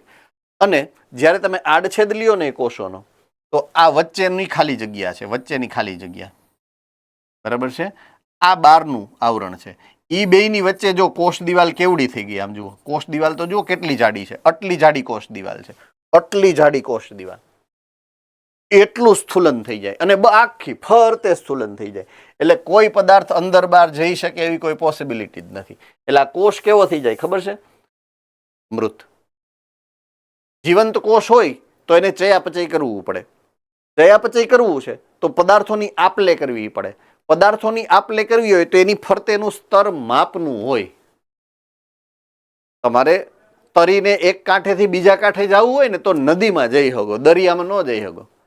કારણ કે દરિયાનું ડિફરન્સ કેવડો હોય, એક કિનારાનો બીજા કિનારાનો. આ એક કિનારાનો બીજા, આ દરિયો થઈ ગયો એટલે ઈ કપાય નહીં કોઈનાથી. એટલે અહીંયા આપ-લે થઈ શકે નહીં. જાડી દિવાલ છે ને એટલે પદાર્થોની આપ-લે કરવી શક્ય નથી. એટલે આ કોષ કેવા થઈ ગયા? મૃત કોષો બની જાય. તો દ્રઢોતક પેશી લાંબા, પાતળા અને લિગ્નિનથી સ્થૂલન પામેલા કોષ દિવાલ યુક્ત, જો લાંબી આવા હોય કોષ, ગોળાકાર કોષ ન હોય, લાંબા અને પ્રમાણમાં હાંકડા, હાંકડા એટલે પાતળા, એટલે લાંબા અને પાતળા છે, પ્લસ એની આજુબાજુમાં લિગ્નિનનું સ્થૂલન થઈ જાય. આ રીતે આની લાક્ષણિકતા છે દ્રઢોતક પેશીની. સાંકડા કોષોની બનેલી છે, મેં તમને સમજાવ્યું. અમુક વખતે ઘણી વખત ગર્ત એટલે કે નાના ખાડા ધરાવે છે. જો એ તમને સમજાવવા રહ્યા, ગર્ત. આ ગર્ત લખેલું છે, આકૃતિ તમારી બુકમાં પણ હશે. આ જે વચ્ચે વચ્ચે દેખાય ને, આ એ ગર્ત છે. હવે એ ગર્ત થઈ જાય જ્યારે બને ત્યારે કોષ તો ઓલરેડી મૃત થઈ ગયેલા હોય, પછી હુકાઈ જાય. એ દ્રવ્ય જ્યારે ડિપોઝિટ થતું હોય, જમા થતું હોય, એ પછી એક સમય આવી દ્રવ્ય સુકાઈ જાય, લિગ્નિન સુકાઈ જાય. સુકાઈ જાય ને એટલે એમાં તૈડિયા પડી જાય. તૈડિયા પડી જાય ને એટલે આવા હોલ થઈ જાય. હવે એ કામમાં આવે એને, એ પણ એને કામમાં આવે. શું? ઘણા બધા પદાર્થો અહીંયા સંગ્રહાઈ જાય, આની અંદર જઈને સંગ્રહ થઈ જાય એનો. બરાબર છે. અમુક વખતે ઘણી બધી વનસ્પતિઓ એવી હોય, તમને ખબર હોય તો, કે એનું જે ઓલું થડ હોય ને, થડમાં તમે આમ નાનો હોલ કરી નાખો અને પછી ખીલી કે એવી કાઢી નાખો, એ હોલમાંથી તમને ખબર હોય તો ગુંદર જેવું નીકળે. ગુંદર ખબર છે? કોને કોને ખબર છે? ઓકે. અમુકમાંથી રાડ, શ્લેષ્મ નીકળે, બરાબર છે. અમુકમાંથી ચીકણો પદાર્થ નીકળે. એટલે અલગ અલગ પ્રકારની લાક્ષણિકતા. એ જે સંગ્રહાયેલું ક્યાં હશે? કારણ કે થડ છે, થડમાં તમે હોલ પાડ્યો તો થડ તો આવા કોષોને બનેલું. એટલે આની અંદર આ જે અવકાશ છે ને એની અંદર આવા પદાર્થો સંગ્રહાઈ જાય. વધારાના હોય ને, એ વધારાના એટલે થાય દ્વિતીયક ચયાપચયકો. ચેપ્ટર નંબર 9, પ્રાથમિક અને દ્વિતીયક ચયાપચયકો એવું નામ હતું. તો પ્રાથમિક ચયાપચયક કોને કહેવાય અને દ્વિતીયક ચયાપચયક કોને કહેવાય? કોને યાદ છે? ચાલો, સૌથી પહેલો હાથ રાજકોટ ગુરુકુલમાંથી ઉભો. ચાલો બોલો, રાજકોટ ગુરુકુલ વાળા બોલો ફટાફટ. પ્રાથમિક ચયાપચયકો એટલે એકવાર ચયાપચય કરીને જે મુક્ત કરે તેનો ફરીવાર ઉપયોગ કરી શકે, જેમ કે કાર્બન ડાયોક્સાઇડ. અને દ્વિતીયક ચયાપચયકો એટલે કે જેનો એકવાર ઉપયોગ થયા પછી બીજી વાર ઉપયોગ ન કરે, કે જેમ કે ગુંદર. Good, exactly right. સો ઘણા બધા પદાર્થો વનસ્પતિઓની અંદર એવા ઉત્પન્ન થાય કે જે એને જોતા ન હોય. હવે એવું તો આપણામાંય થતું હોય, પ્રાણીઓમાં એવું થાય છે, પણ પ્રાણીઓ પાસે ઉત્સર્જન કરવાની સિસ્ટમ છે, હે ને? પ્રાણીઓની અંદર ઉત્સર્જન કરવાની સિસ્ટમ છે. વનસ્પતિઓ ક્યાંય જોયું છે તમે? આમ ગાર્ડનમાં બેઠા હો અને પછી કોઈ વનસ્પતિનો છોડ તમારી પાસે આવે ને એમ કે sir May I please go to toilet, એવું સાંભળ્યું છે? એની પાસે એવી કોઈ ઉત્સર્જનની સિસ્ટમ નથી. એટલે આપણામાં દ્વિતીયક ચયાપચય કોઈ ઉત્પન્ન થાય છે કદાચ, તો એ નીકળી જાય છે આપણા શરીરની બહાર. પણ વનસ્પતિઓની અંદર એવી સિસ્ટમ ન હોવાને કારણે, વનસ્પતિમાં એવી સિસ્ટમ ન હોવાને કારણે વનસ્પતિઓ એવા પદાર્થોનો સંગ્રહ કરીને રાખે દ્વિતીયક ચયાપચયકોનો. તો દ્વિતીયક ચયાપચયકોનો સંગ્રહ આ પદાર્થના આ પ્રકારના કોષોમાં થઈ શકતો હોય છે. રેડી? સમજાઈ ગયું હવે જે મુદ્દો સમજાયો હોય મેં પરફેક્ટલી? ચાલો થમ્સ અપ કરો જો એટલે મને ખબર પડે. ઓકે, તો વનસ્પતિના દ્વિતીયક ચયાપચયકોનો સંગ્રહ આ પ્રકારના કોષોમાં થઈ શકતો હોય છે. તો આ ગર્તનું કામ એ છે કે એ પદાર્થોને એ અહીંયા જગ્યા આપે, એ અંદર સંગ્રહ પામી શકે એટલા માટે. આ કોષો સામાન્ય રીતે મૃત હોય છે અને જીવરસ વગરના હોય છે. આ ખાલી જગ્યા, આ અવકાશ જ છે, એની અંદર કોષરસ છે જ નહીં, અંગિકાઈ નથી, કોષ કેન્દ્ર નથી, કાંઈ નથી, હાવ ખાલી ખમ થઈ ગયો છે. ઘર હતું પેલા હાઈ ક્લાસ, હે ને, બધા વયા ગયા વિદેશ, એટલે હવે ઘર ખાલી થઈ ગયું, એટલે હવે એનો ઉપયોગ બીજો થઈ શકે એમ. તો દ્રઢોતક પેશીની આ લાક્ષણિકતાઓ છે. ઓકે, રચના, ઉત્પત્તિ અને વિકાસની વિવિધતાને આધારે દ્રઢોતક પેશી બે પ્રકારની હોઈ શકે. બે પ્રકારની, જો એક આ અને એક આ, બે પ્રકાર છે, બરાબર છે. એક આ રચના કેવી છે? તંતુમય, તંતુ છે, અને આ ગોળાકાર છે, એને કહેવાય કઠક. કથક ડાન્સ નહીં, કઠક, બરાબર છે. હવે નાળિયેર ના છોતરા આમ કાઢું, છોતરા, બરાબર છે, અને છોતરામાં ઓલા જે રેસા હોય ને, એ રેસા આનાથી બને, તંતુઓથી. થમ્સઅપ? ઓકે, હવે નાળિયેર ફોડીએ આપણે, કાચડી, કાચડી જે નીકળે ને એ આનાથી બને, કઠકથી. થમ્સઅપ? પાછું એકવાર. તો સામાન્ય રીતે જે દ્રઢ તંતુમય સંરચના છે એ આવા તંતુ કોષોથી બને, અને સખત આવરણ હોય, જાડા અસ્તર હોય, એ સામાન્ય રીતે કઠકોથી બને. એ પ્રકારની સંરચનાઓ હોઈ શકે. ટૂંકમાં દ્રઢોતક પેશીના કોષો બે પ્રકારના હોઈ શકે. જો વલયાકાર કે ગોળાકાર છે તો એને કઠક કહેવાય, ને લાંબા છે તંતુમય તો એને તંતુઓ. બે પ્રકાર છે, કઠક અને તંતુ. દ્રઢોતક પેશી અંગોને યાંત્રિક આધાર પૂરો પાડવા સિવાય બીજું કોઈ કામ કરતી નથી, કારણ કે એ નિષ્ક્રિય અને મૃત કોષો છે. એટલે એક જ કામ એને આવડે, એ કામનું નામ છે યાંત્રિક આધાર આપવો. એનાથી વધારે એને બીજું કોઈ કામ કરતા આવડતું નથી, અને બીજું કરી જ ન શકે, કારણ કે દેહધાર્મિક રીતે એ નિષ્ક્રિય છે. બરાબર છે? ચાલો, ત્રણ પ્રકારના કોષો આપણે ભણ્યા: મૃદુતક કોષ, સ્થૂલ કોણક કોષ અને દ્રઢોતક કોષ. ત્રણેયમાંથી કોઈ પણને કાંઈ પણ ડાઉટ હોય તો પૂછો ફટાફટ. આઈ રિપીટ, ત્રણ પ્રકારના કોષોની વાત કરી, સરળ પ્રકારના કોષો: મૃદુતક, સ્થૂલ કોણક, દ્રઢોતક. જો કાંઈ પ્રશ્ન તમારા મગજમાં આવતો હોય, રાજકોટ ગુરુકુલ. સર, આ જે દ્રઢોતક પેશીના કોષો છે એમાં જે તમે કીધું ગર્ત છે, એમાં અવકાશ હોય તો તેનો ઉપયોગ તે પદાર્થનું અવર્જવન માટે ન કરી શકે કોષ? Good question, right.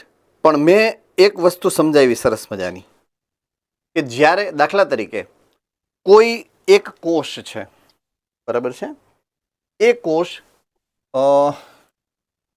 તમને ત્યાં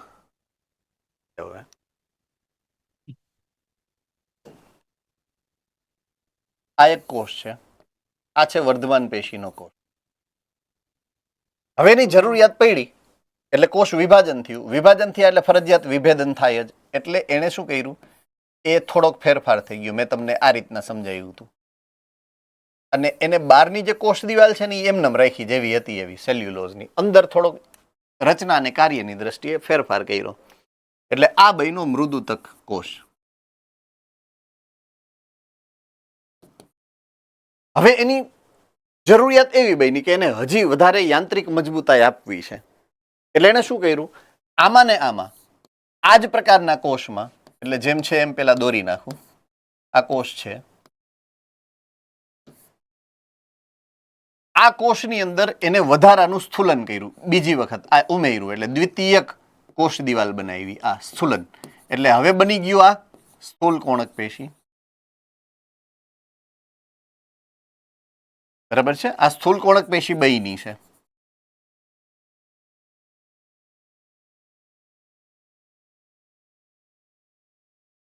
પરફેક્ટલી સમજાય છે? ઓકે. હવે એને દ્રઢોતક પેશીમાં રૂપાંતરિત થવું છે. તો માઇન્ડ ઇટ વેરી વેલ કે આ નોર્મલ સેલ આવો હતો જ પહેલા, આવો હતો. આ સ્થૂલ કોણક પેશીનો કોષ હતો આવો. હવે વચ્ચે વચ્ચે જ્યાં ગેપ છે ને, જ્યાં લિગ્નિન આવી ગયું. આ લિગ્નિન આવી ગયું. આ લિગ્નિન, આ લિગ્નિન આવી ગયું. આ લિગ્નિન આવી ગયું. અહીંયા બધે લિગ્નિન, મસ્ત મજાનું લિગ્નિન થી સ્થુલિત થઈ ગયું. વધારાનો જે પણ ગેપ તો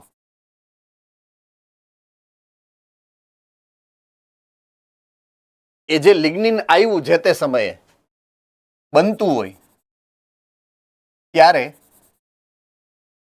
નરમ હોય લિગ્નિન, એટલે આખું આમ ભરાઈ ગયું.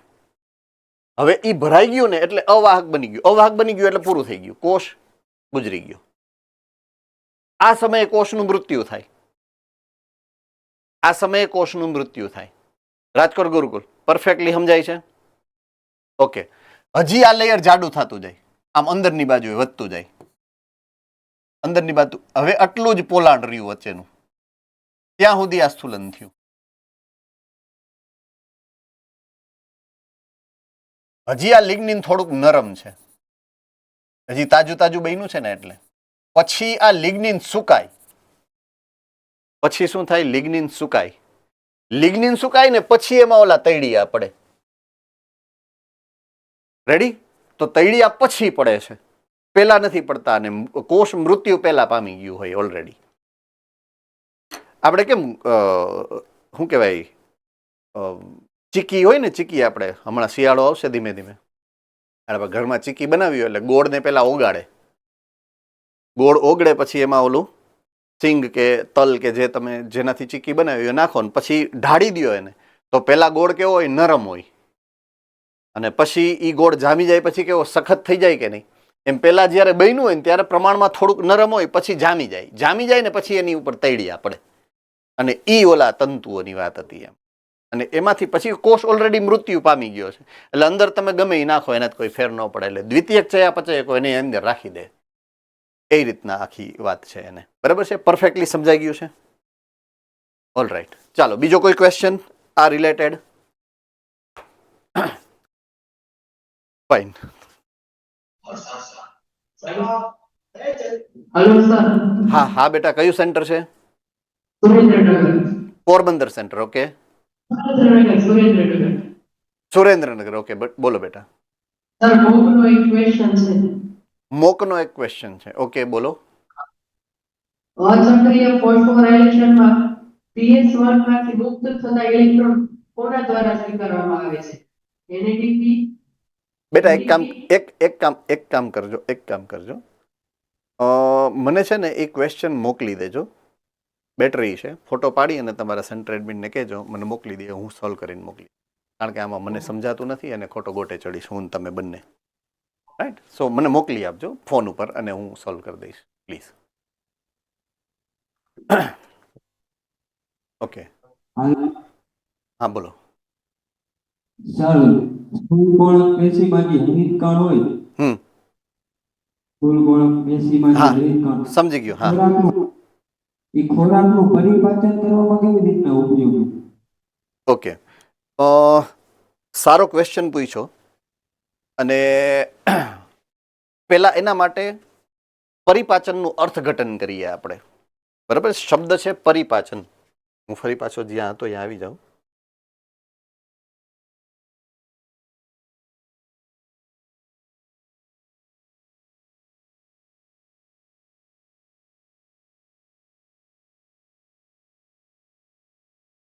શબ્દ મેં લખ્યો છે પરિપાચન. હવે એક સરસ મજાની પરી હતી, એને ફળ ખાધું અને ફળનું પાચન કર્યું અને આ પ્રક્રિયાને પરિપાચન કહેવાય, એવો અર્થ આનો નથી થતો. બરાબર છે? પરિપાચનનો અર્થ આવો નથી. રાઈટ? તો પરિપાચનનો અર્થ કોને ખબર છે? તમારામાંથી કોઈને ખબર છે પરિપાચનનો અર્થ શું થાય?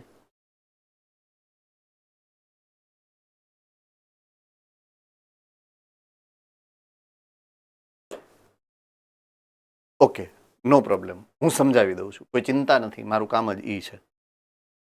પાચન એટલે શું થાય? હવે ઈ તો તમારે મને કહેવું પડે ને. પાચન એટલે શું થાય? ઓકે, રાજકોટ ગુરુકુલ.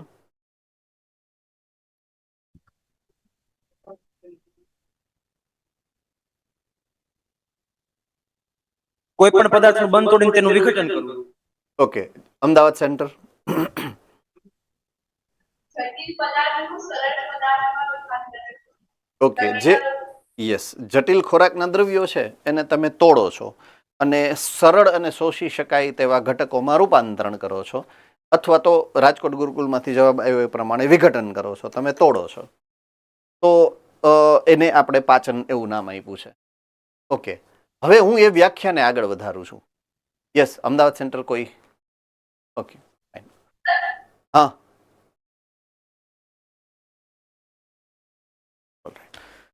એ વ્યાખ્યાને હું આગળ વધારું છું, તમારી વ્યાખ્યાને, કે ભાઈ જટિલ ખોરાકના દ્રવ્યો જટિલ છે એટલે આપણું પાચન તંત્ર એને શોષી શકતું નથી, એટલે આપણે શું કર્યું? એને પાચન કરી શોષી શકાય તેવા ઘટકમાં રૂપાંતરણ કર્યું. ચાલો, તમને સમજાણું છે? થમ્સઅપ કરી દો.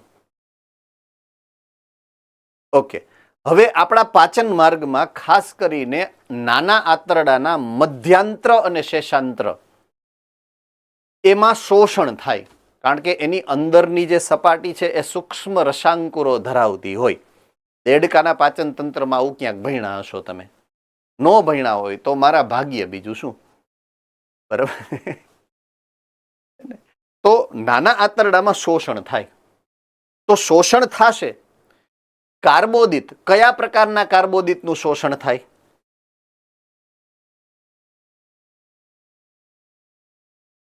કયા પ્રકારના કાર્બોદિતનું શોષણ થાય પાચન તંત્રમાંથી? ચાલો જલ્દી કયો જો, એટલે મને ખબર પડે.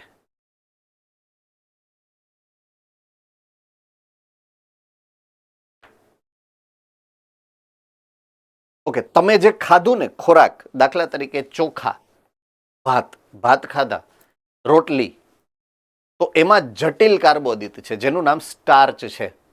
Yes or no? સ્ટાર્ચ છે. એને તમે ખાઓ, પચાવો, તો સ્ટાર્ચનું રૂપાંતરણ શેમાં થાય? જામનગર? ગ્લુકોઝ. ગ્લુકોઝ. તો શોષણ કોનું થાય? ગ્લુકોઝ, એટલે કે મોનોસેકેરાઇડ્સનું. જો ચેપ્ટર નંબર 9 મેં તમને પહેલા જ કીધું હતું કે જ્યાં સુધી તમે બાયોલોજી ભણશો ને ત્યાં સુધી ચેપ્ટર નંબર 9 આવે જ રાખશે. તો તમે ખોરાક જે લ્યો છો એમાં જટિલ કાર્બોદિત છે, જટિલ લિપિડ છે, જટિલ પ્રોટીન છે અને જટિલ ન્યુક્લિક એસિડ છે.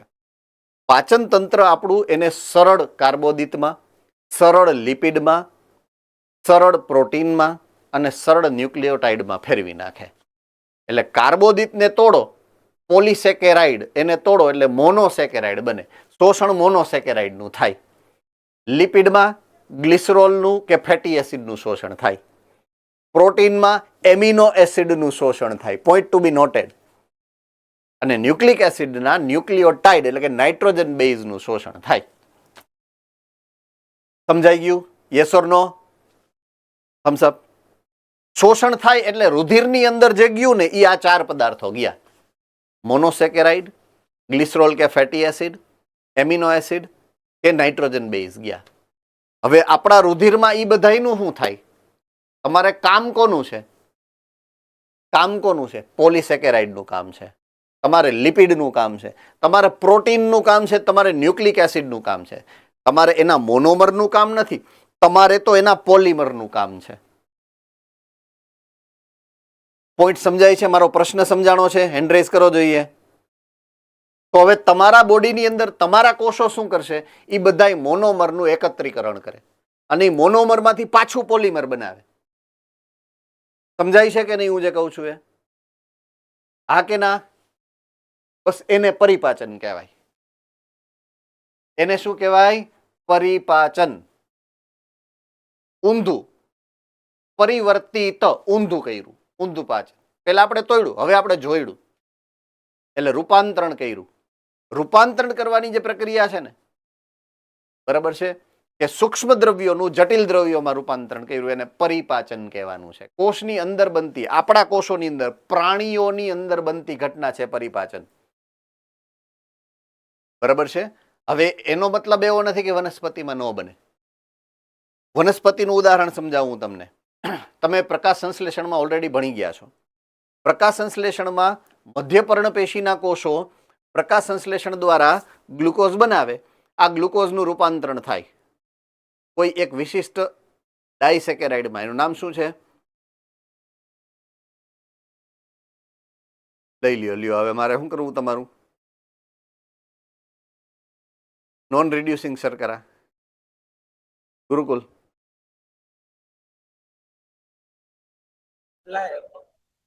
સુક્રોઝ. Yes, good. સુક્રોઝમાં રૂપાંતરણ થઈ જાય. કેમાં?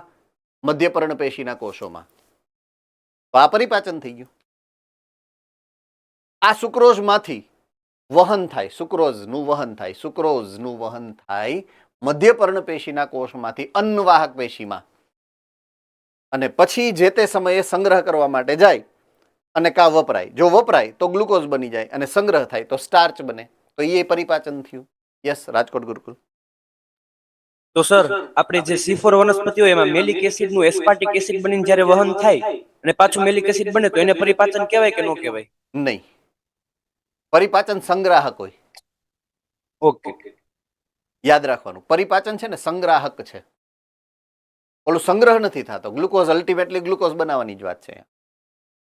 બરાબર છે? એટલે એને પરિપાચન ન કહેવાય. એ જેને કહેવાય ને આંતરકોષીય ચયાપચયનો એક વિશિષ્ટ પરિપથ છે, અને એ પરિપથનો એક ભાગની ઘટના છે. બાકી પરિપાચન ન કહી શકે. All right. પરિપાચન બધાને ક્લિયર છે? આમાં કોઈને કઈ મુશ્કેલી નથી?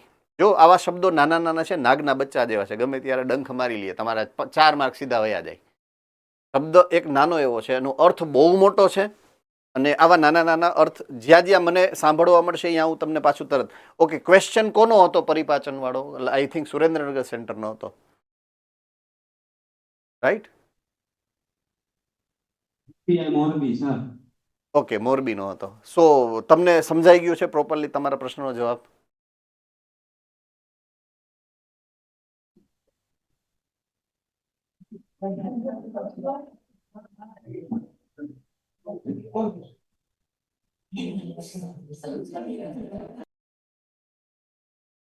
ઓકે, પરિપાચન વાળો જે સ્થૂલ કોણક પેશીને પરિપાચનનો જે મુદ્દો હતો એ તમને સમજાઈ ગયો છે, હું એમ કહું છું. ઓકે, ડન છે. નેક્સ્ટ કોઈનો ક્વેશ્ચન હોય? Right, okay. તો છેલ્લો મુદ્દો હું સમજાવી દઉં, પછી આપણે એન્ડ કરીએ. 2-3 મિનિટ છે તો દ્રઢો. હાજી સર, પોસિબલ હશે તમારો કોન્ટેક્ટ મળી શકશે તો અમે જેથી તમને ડાયરેક્ટ કોઈ પણ બીજા કોઈ પણ ડાઉટ હોય તો ઈ પણ સીધા તમને પૂછી શકી.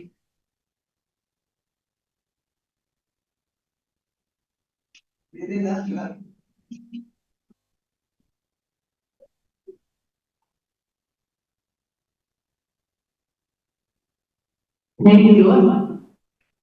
એક રિક્વેસ્ટ એવી છે કે બોમ્બાર્ડિંગ ન કરતા. બોમ્બાર્ડિંગમાં ખબર પડે ને કે મશીન ગન હાથમાં આવે એટલે આમ ધડ ધડ ધડ ધડ ધડ કરી નાખી જ નહીં દેવાનું, જેટલું છે એટલું. બરાબર? કારણ કે મારી નીચે લગભગ 30 સેન્ટર્સ છે. 30 સેન્ટર્સના છોકરાઓ કેટલા છે ખબર છે? 800 છોકરાઓ છે. 800 ક્વેશ્ચન તો હું સોલ્વ ન કરી શકું ને એક દીમાં એમ. એટલે તમારી યુઝ્યુઅલ મેથડ એવી હોવી જોઈએ કે તમે જાતે પ્રયત્ન કરો પહેલાં સોલ્યુશન લઈ આવવાનું. ન આવે તો તમારા સેન્ટર ઉપર હાજર ટીચર છે એની રેફરન્સ લ્યો. ત્યાંથી તમને એમ થાય છે ને કે તમે નથી પહોંચી શકતા અને તમને જવાબ સેટિસ્ફેક્ટરી નથી મળ્યો, ત્યારે તમે મને, જો હું તમને પર્સનલ કોન્ટેક્ટ શેર કરવા મને કોઈ પ્રશ્ન નથી, પણ આ મારી પાસે અહીંયા પણ એટલું બધું કામ હોય છે યુઝ્યુઅલી કે હું કદાચ ફ્રી ન પણ હોઉં એમ છતાં હું તમને મારો પર્સનલ કોન્ટેક્ટ શેર ન કરું તો તમને એમ થાય કે સાહેબે જ અમને નંબર ન આપ્યો એમ. એટલે નંબર હું તમને આપું છું એનો મને કોઈ પર્સનલ ઇસ્યુ જ નથી. બટ પ્લીઝ બી કેરફુલ કે તમારાથી જ્યારે એટ ધી એન્ડ છેલ્લામાં છેલ્લો ઓપ્શન હું વધુ ને ત્યારે ક્વેશ્ચન મોકલજો એમ. બને ત્યાં સુધી તમારા સેન્ટરના ટીચર પાસેથી સોલ્યુશન લેવાનો પ્રયત્ન કરવો. That will be my humble request to you. Right? Okay. તંતુ અને અસ્થિકોષો બે પ્રકાર હતા. તો તંતુઓ પાતળી દિવાલવાળા અને લંબાયેલા અને અણીવાળા છેડા ધરાવતા હોય, ત્રાકાકાર, મેં તમને કીધું એ પ્રમાણે. અસ્થિકોષો અથવા તો કઠકો ગોળાકાર કે અંડાકાર અથવા તો નળાકાર છે, મેં જે તમને સમજાવ્યું એ. અસ્થિકોષો સામાન્ય રીતે કાચલ એટલે કે કવચયુક્ત ફળના ફલાવરણમાં હોય. મેં તમને કીધું હતું ને કે ભાઈ નાળિયેરને તમે ફોડો છો તો એ જે કાચલી છે, કાચલીમાં કોણ હોય? અસ્થિકોષો. જામફળ, નાશપતિ, ચીકુ એના ફળના ગરની અંદર બીજ હોય ને, બીજની ઉપર હોય. વનસ્પતિના બીજાવરણના અને ચાના પર્ણોમાં પણ જોવા મળે છે. બરાબર છે? કોણ? તો કે અસ્થિકોષો. બાકી જ્યારે વાત તંતુઓની, તંતુઓ મેં કીધું એમ જ્યાં ઓલા રેસાઓ હશે, રેસાઓમાં કોણ હશે? તંતુઓ. તો અહીંયા આપણે આ મુદ્દો પૂરો કરીએ છીએ. હવે આપણે જટિલ પેશીઓની વાત કરશું આના પછીના લેક્ચરમાં. બરાબર? સરળ સ્થાયી પેશીની વાત આપણે પૂરી કરી. હવે અન્વાહક અને જલવાહક એટલે કે જટિલ સ્થાયી પેશીની વાત આના પછીના લેક્ચરમાં આગળ વધારશું. બરાબર છે? તો enjoy your time. Have a nice day.